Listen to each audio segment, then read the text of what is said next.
የሆይና አበባዬ የሆይኔ ያላንቺ አይነጋም ሌሊቱ ኤርሜላና ዴቭ ሊጋቡ ነው።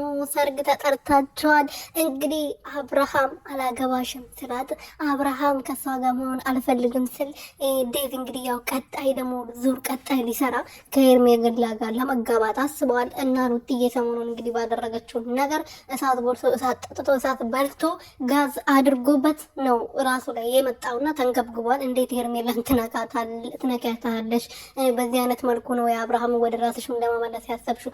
አይ በቃ እናንተ ሰላም ሆኑ፣ የራሳችሁን ህይወት ኖሩ። ሩትዬ በለፋችሁ እንትን ባረገችው እንድታዋቸው ነበር የፈለግከው። አፈር ያስበላችሁና እናንተ ድንጋይ ራሶች በሩትዬ ገንዘባችሁን ትሸቅላላችሁ። ከዛ በኋላ እሷ ባፈራችሁ በሰራችሁ ነገር መኖር ትፈልጋላችሁ። አይዋጥላችሁም። ሰላም ሰላም ቤተሰብ እንዴት ናችሁልኝ? እኔ ያለው እግዚአብሔር ይመስገን። በያላችሁበት ሰላማችሁ በዚህ ትርፍርፍ ይበልልኝ። ለዚህ ቻናል አዲስ የሆናችሁ ሰብስክራይብ ያደረጋችሁ ቤተሰብ ሆኖ እንግዲህ ዴቭና ሩትዬ ሊጋደሉ ትንሽ ደቂቃ ትንሽ ሰከንዶች ናቸው የቀሩት። ሩትዬ ታሸንፋለች፣ እሱን እናውቃለን። የኛ አሸናፊ የኛ ነብር። እንዴት እንደዚህ ታደርጊያለሽ? እንዴት አብርሃም ላይ ትጫወችበታለሽ? እንዴት ሄርሜላ ላይ ትጫወቻለሽ? ኧረ እባክህ ተጫወትባቸው እንዴ!